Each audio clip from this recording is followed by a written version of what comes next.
जयतु स महाभागो भागवतां शिरोमणिः।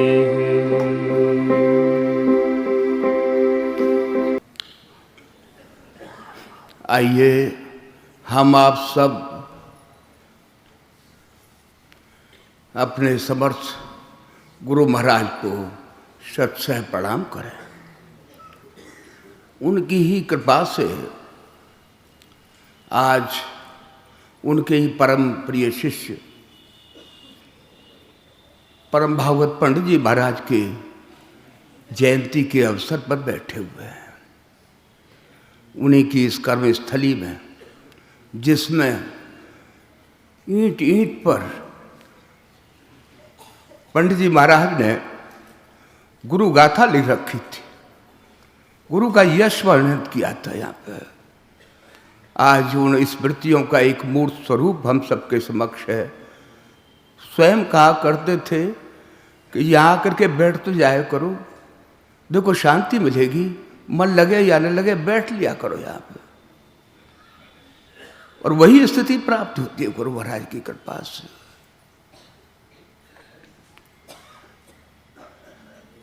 ऐसे महापुरुष के लिए क्या कहा जाए। किसी ने बड़ा बढ़िया कहा है, यस्य कीर्ति ही सजीवत।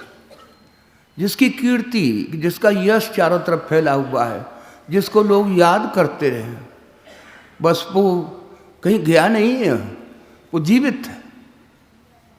ऐसे ही ऐसे महापुरुष जो हैं वो एक पर्दा कर जाते हैं, सब पर कृपा करते हैं जब कोई उन्हें याद करता है। तो गुरु महाराज की यानी कितने संस्मरण ऐसे हैं कि लोग आज भी उनकी कृपा का एहसास करते हैं। कैसे थे?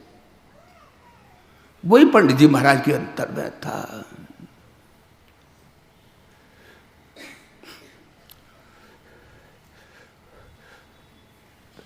परम संत बड़े भैया साहब की वो याद आ रही है बात। उन्होंने लिखा है कि जैसे दूध में पानी मिल जाता है तो उसका मूल्य बढ़ जाता है, ऐसे ही जो अपने गुरु में अपने को लय कर देते हैं वो महात्मा ही हो जाते हैं। ऐसे ही पंडित जी महाराज को भी उन्होंने उस महात्मा की स्थिति में ले जाकर के पहुंचा दिया। उन्हीं की कृपा थी, उन्हीं की दया थी। वो यश वर्णन करते करते थकते नहीं थे गुरु महाराज का। जितनी भी उनकी पुस्तकें हैं प्रकाशित हैं, तो उनमें आप देखेंगे गुरु गाथा के अलावा और कुछ था ही, वो सब उसमें वो तप्रोत कर दिया था उन्होंने। वो जो था मोतियों की माला, इसी तरह से मोती जड़ दिए थे गुरु महाराज के वाक्यों के और उनकी प्रियवाणी के। तो ऐसे शिष्य के लिए क्या कहा जाए, बस उनका स्मरण करने मात्र से ही अंतर पवित्र होता चला जाता है।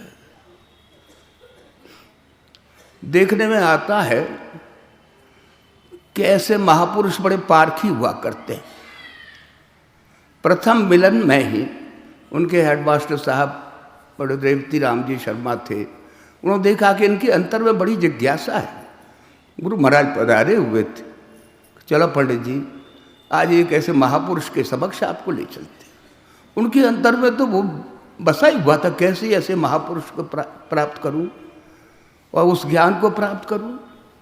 बस वहाँ ले जाकर के जैसे ही पहुँचते हैं, पंडित जी महाराज अश्रुप्रवाह होने लगे, उनकी ओर देखने लगे।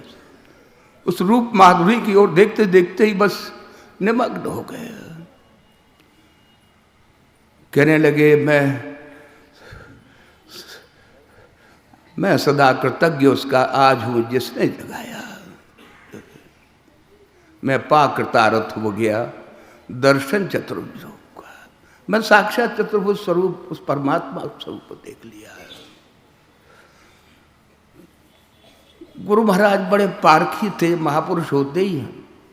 उन्होंने देखा कि इन्हें आगे बढ़ाना है भाई। तो देखने में आता है कि साधक की प्रिय चीज को वो छुड़ाना चाहते हैं, तब आगे बढ़ाते हैं। किसी ने बड़ा बढ़िया कहा है, बहुत परख लेते हैं तब देते हैं कुछ। वो परख लेते हैं कि कैसा है क्या है, क्योंकि दोनों तरफ से ये चीज़ हुआ करती है। गुरु भी चाहते हैं कि मैंने जो चीज़ प्राप्त की है उसको देकर के मैं उनको अपने गुरु उसके ऋण से ओरण हो पाऊँ। इधर शिष्य के अंतर में तो वो तालाबेली होती ही है, अंतर में कचोट होती है कि मुझे ऐसे समर्थ के दर्शन प्राप्त हो जाए, जीवन धन्य हो जाए, सफल हो जाए। बस दोनों तरफ से होता है ये कुछ। गुरु महाराज ने देख लिया कहाँ ऐसा है, ठीक है। तो वो देख रहे थे कि इनको आगे बढ़ाना है, कि ये तो अपने मास्टरी के उसमें, शिक्षक के उसमें ये उलझे हुए हैं। एक दिन कह ही दिया, पंडित जी आगे बढ़ना चाहते हो तो नौकरी छोड़ दो। कैसी उनकी वाणी थी, पंडित जी महाराज के हृदय में बस गई। कुछ दिन किसी तरह से व्यतीत हुए, बार बार ऊहापोह की स्थिति रही कि अरे क्या करूं क्या नहीं करूं। बस से एक दिन ऐसे उनके एक अफसर आए हुए थे, इंस्पेक्शन था एतमादपुर में, बस बड़ा प्रसन्न थे। उनका भाई एडमिनिस्ट्रेटर बहुत बढ़िया है, हेडमास्टर है, बहुत विद्यार्थी पढ़ते थे उन दिनों में। तो उन्होंने कहा पंडित जी बुलाओ सही भाई, उनसे मिले कैसे, बहुत बढ़िया। वो उस कमरे में अपने में एक था उनका, बस उसी में बैठे रहे। आदमी भेजा गया कि आपको बुला रहे हैं आगे, तो कि नहीं भाई मैं नहीं जाऊँगा। उन्होंने कहा भाई वो स्वयं आए, पंडित जी हम तो बड़े प्रसन्न हैं, आप वहाँ पे नहीं आए, क्या बात है। उन्होंने पहले ही लिख रखा था त्याग पत्र, मैं नहीं कर। अरे क्या बात है, कि नहीं मेरे मालिक का हुक्म है ऐसा, नौकरी छोड़ दी। बस गुरु महाराज ने उन्हें बहलाना शुरू किया। वैसे दूसरे दिन पहुंचे, उन्हें नौकरी छोड़ दी पंडित जी की। हाँ से